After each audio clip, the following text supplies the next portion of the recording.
बिस्मिल्लाहिर्रहमानिर्रहीम अस्सलामु अलैकुम वरहमतुल्लाहि वबरकातुहू। बिलाखिर खित्ते के मामलात में मज़ीद गर्मी पैदा होती जा रही है। पाकिस्तानी फ़ौज का कहना है कि भारत 5 रफ़ाइल जहाज़ ले आए या 500 हम मुकाबले के लिए तैयार हैं, जबकि फ़रांस की जानिब से तुर्की के ख़िलाफ़ रफ़ाइल जहाज़ों की तैनाती की खबरों के बाद पाकिस्तान की जानिब से कहा गया है कि तुर्की पर अगर जारहियत की गई तो पाकिस्तान तुर्की के साथ मिलकर शाना बशाना लड़ेगा।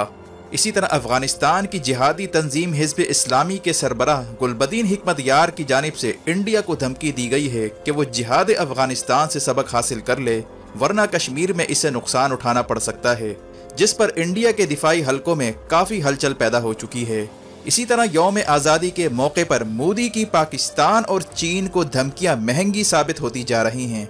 नागालैंड ने भारत से आज़ादी का ऐलान करते हुए अपना कौमी झंडा लहरा दिया है और अलग से पासपोर्ट जारी करने का भी इंदिया दे दिया है, जबकि भारतीय पंजाब में डिप्टी कमिश्नर की बिल्डिंग पर सिखों ने खालिस्तान का झंडा लहरा दिया है और सिखों की तंजीम सिख फॉर जस्टिस ने लाल किले पर खालिस्तान का झंडा लहराने वाले को तकरीबन 1 करोड़ रुपए देने का ऐलान कर दिया है। दूसरी तरफ यूएई और इसराइल में बढ़ते ताल्लुकात के बाद तैयब उर्दुगान ने यूएई से सफारती ताल्लुकात ख़त्म करने का इंदिया दिया है। मुस्लिम ममालिक में अबू ज़ैबी के शेख मोहम्मद बिन जायद के पुतले नजर आतिश किए जा रहे हैं, जबकि मुस्लिम ममालिक में यूएई का बाइकआउट करने की मुहिम शुरू कर दी गई है। आखिर खित्ते में कौन से नए महाज खुलते जा रहे हैं? मज़ीद तफसीलात में जाने से पहले असलियत टीवी को सब्सक्राइब करते हुए बेल आइकन पर क्लिक करें ताकि हर आने वाली वीडियो का नोटिफिकेशन आपको बर वक्त मिल सके। नाज़रीन कराम, खित्ते में बदलती सूरत हाल के साथ नई हलचल पैदा होती जा रही है। DGISPR ने बड़ा बयान देते हुए इंडिया को खबरदार किया है कि वो 5 रफ़ाइल जहाज़ लेकर आ जाए या 500 हम मुकाबले के लिए तैयार हैं, जबकि साथ में इनका ये भी कहना था कि हमें अपनी एयरफोर्स की सलाहियत पर पूरा भरोसा है। रफ़ाइल जहाज़ कोई बड़ा डिफरेंस पैदा नहीं कर सकता और हमने गुज़िश्ता साल भारतीय जहाज़ गिराकर ये बात साबित कर दी है। वाज़ेह है कि भारतीय रफ़ाइल जहाज़ भारत के मिग तैयारों के मुकाबले में ज़्यादा जदीद नहीं हैं। चूँकि पाकिस्तान ने भारत के मिग तैयारे मार गिराए थे, इसीलिए पाकिस्तान को रफ़ाइल जहाज़ मार गिराने में भी कोई दिक्कत पेश नहीं आएगी। ये था DGISPR की धमकी का लुबे-लुबाब, जबकि DGISPR का कहना था कि जिस तरह से रफ़ाइल जहाज़ों को ड्रामाई अंदाज में फ्रांस से इंडिया तक लाया गया, इससे इंडिया के अंदर का खौफ का अंदाज़ा होता है। वाज़ेह है कि यूएई की जानिब से इसराइल को तस्लीम किए जाने के बाद army chief general Qamar Javed Bajwa Saudi अरब का अहम दौरा करने जा रहे हैं। खित्ते में ग्रेट गेम स्टार्ट हो रहा है। सऊदी अरब पर इसराइल को तस्लीम करने के हवाले से सख्त दबाव आ चुका है। इसराइल को खतरा है कि इस सूरत हाल में पाकिस्तान हर सूरत रिएक्ट करेगा, जिसके हवाले से वॉल स्ट्रीट जर्नल का कहना था कि यूएई और इसराइल के ताल्लुकात के बाद सऊदी अरब पर प्रेशर आ चुका है और ट्रंप और इसका दामाद जेरेड कुशनर दबाव डाल रहा है कि किसी तरह सऊदी अरब इसराइल तस्लीम करे। और हाल ही में सऊदी वली अहद मोहम्मद बिन सलमान को अमरीकी अदालत ने इक़दाम कत्ल के मुकदमे में भी तलब कर रखा है, जिसने मजीद दबाव में इजाफा कर दिया है। इसी वजह से आर्मी चीफ जनरल बाजवा का दौरा सऊदी अरब इंतहाई अहम हो चुका है, जबकि इस वक्त सऊदी अरब के बादशाह शाह सलमान सर्जरी के बाद न्योम सिटी में मौजूद हैं। ये वही शहर है जो इंतहाई स्ट्रेटेजिक मकाम पर वाक़ है और जहाँ पर न्योम के नाम से बहरे अहमर के करीब एक नया सियाहती शहर बनाया जा रहा है। वहीं पर आर्मी चीफ जनरल बाजवा की मुलाकात मुतवक्के है, जिसके बाद इम्कान जाहिर किया जा रहा है कि आर्मी चीफ के दौरे में अहम मामलात ज़ेरे गौर आएंगे और साथ साथ तुर्की के खिलाफ अरबों का जो इत्तेहाद इसराइल के छतरी तले बनाया जा रहा है, उस पर भी पाकिस्तान वाज़ेह मौक़िफ़ देगा। जबकि इस वक्त बहरे रूम में जंग के खतरात पैदा हो चुके हैं। बहरे रूम में साइप्रस के मकाम पर तुर्की की जानिब से गैस और तेल की तलाश का काम जारी रखने पर सख्त कशीदगी पैदा हो चुकी है। यूरोप को खतरा है कि खिलाफत उस्मानिया के सुकूत के 100 साल पूरा होने पर तुर्की साइप्रस पर हमला कर सकता है, बिल्कुल उसी तरह जिस तरह चीन ताइवान पर हमला करने जा रहा है। जबकि फ्रांस की जानिब से गुज़िश्ता दिनों तुर्की के खिलाफ रफ़ाइल तैयारे भेजने का भी ऐलान किया गया था, जिस पर इंडियन दिफाई तज्ज़िया कारों का ये भी कहना था कि यही मौका है रफ़ाइल तैयारों को जांचने का, क्योंकि तुर्की भी रफ़ाइल जहाज़ों के मुकाबले में F-16 तैयारे मैदान में उतार रहा है। अगर तुर्की के F-16 तैयारे रफ़ाइल पर भारी पड़ जाते हैं तो इसका मतलब इंडिया की सारी इन्वेस्टमेंट जो रफ़ाइल पर की गई थी उसका डूबना यकीनी हो चुका है।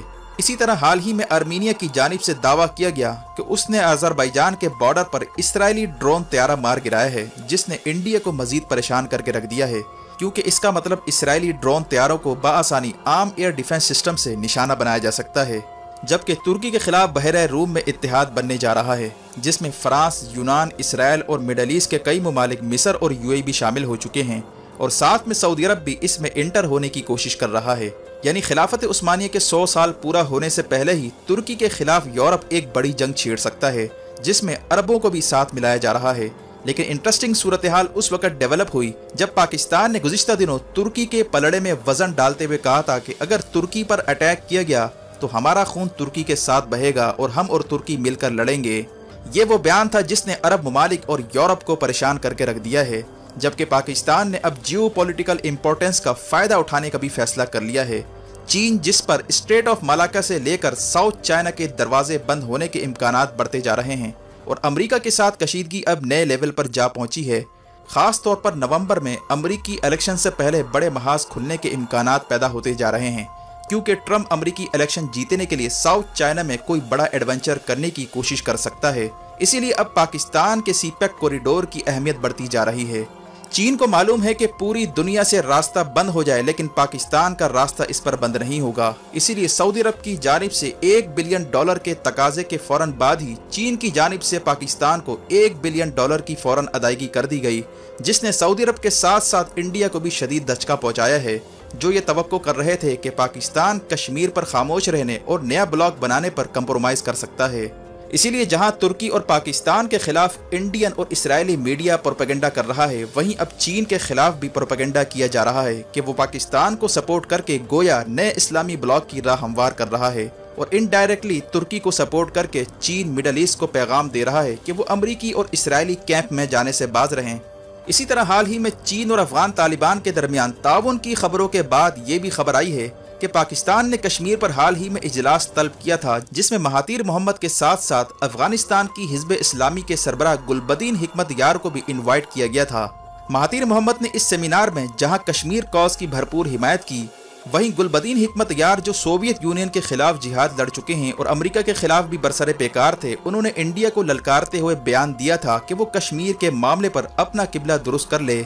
इसे अफगान जिहाद से सबक सीखना चाहिए। जिस तरह से अफगानिस्तान में बैरूनी हमला आवरों को शिकस्त दी गई और नेटो और सोवियत यूनियन की अफवाज की ईंट से ईंट बजाई गई, यही कुछ भारत के साथ भी हो सकता है। गुलबदीन हिकमत यार की जानिब से ये बयान आना भारत को परेशान कर रहा है। भारतीय हुकूमत ने खदशा जाहिर किया है कि अब कश्मीर की तहरीक आज़ादी की आड़ में भारत के खिलाफ जिहाद शुरू होने जा रहा है और अफगानिस्तान की अहम तरीन जिहादी तंजीम के सरबराह की जानिब से कश्मीर पर बयान आना भारत के लिए खतरे से कम नहीं है। इसी तरह भारत के यौम आज़ादी पर नागालैंड की जानिब से नया झंडा लहरा दिया गया है। नागालैंड का कहना है कि जिस तरह कश्मीर पर आर्टिकल 370 खत्म किया गया, ऐन मुमकिन है कि नागालैंड में आर्टिकल 371 को ख़त्म कर दिया जाए। ऐसी सूरत में नागालैंड को आज़ाद करने और अलग मुल्क बनाने के सिवा अब कोई चारा नहीं है। ये बयान national socialist council of Nagaland की जानिब से आया है, जिसे माओजिस्ट भी कहा जाता है और ये मौजूदा चीन के बानी माओ ज़ेडंग के नज़रियात से मुतासिर हैं। इंडिया को खदशा है कि चीन आसाम के बाद नागालैंड में भी भारत के लिए मुश्किलात पैदा करने जा रहा है, जबकि यौम आज़ादी ही के मौके पर भारत को एक और बड़ा झटका उस वक्त मिला जब भारतीय पंजाब के शहर मोगा में डिप्टी कमिश्नर की बिल्डिंग में शहरियों ने दाखिल होकर इंडिया का झंडा उतार कर खालिस्तान का झंडा लहरा दिया। जबकि ये भी इतलात आई हैं कि इंडिया का झंडा फाड़ कर फेंका गया और इसके बजाय खालिस्तान का झंडा लहराया गया। और दूसरी तरफ सिख फॉर जस्टिस के सरबराह गुरपटवान सिंह पन्नू ने हाल ही में ऐलान किया है कि जो भी लाल किले पर खालिस्तान का झंडा लहराएगा, इसे तकरीबन 1 करोड़ रुपए इनाम में दिए जाएंगे, जबकि अगर किसी और बिल्डिंग पर झंडा लहराया गया तो इसे $2500 मिलेंगे। इसी तरह सिखों ने दुनिया भर में भारत के यौम आज़ादी को यौम सियाह करार देते हुए कहा है कि सिखों के इस्तेहसाल को रोकने के लिए हर सूरत खालिस्तान नामी अलग मुल्क बनाना होगा। यानी लद्दाख के बाद भारत के खिलाफ कई महाज खुलने जा रहे हैं। ऐसे मौके पर इंडिया और इसराइल हर सूरत नए इस्लामी ब्लॉक को रोकना चाहते हैं ताकि OIC का जो स्टेटस को है उसे बरकरार रखा जाए और कश्मीर और फ़लस्तीन पर इस्लामी ममालिक कोई ठोस फैसला ना ले सकें। जबकि UAE और इसराइल के दरमियान ताल्लुकात कायम होने के बाद शेख मोहम्मद बिन जायद के पुतलों को इस वक्त दुनिया भर में नजरआतिश किया जा रहा है। सोशल मीडिया पर सारिफीन ने मोहम्मद बिन जायद को कुर्दुगलू से तशबीह देते हुए कहा है कि अब उम्मत मुस्लिमा को उर्तुगरुल की अशद ज़रूरत है और तुर्की ने इसराइल से ताल्लुकात की पादाश में UAE से सफारती ताल्लुकात ख़त्म करने का भी इंदिया दिया है। अब देखना यह है कि आर्मी चीफ जनरल बाजवा की सऊदी अरब में इंपॉर्टेंट मीटिंग के बाद खित्ते में मामलात किस तरफ जाते हैं। वीडियो देखने का शुक्रिया। अपना और गिरदनवाह के लोगों का ख्याल रखें। फ़ी अमानिल्लाह।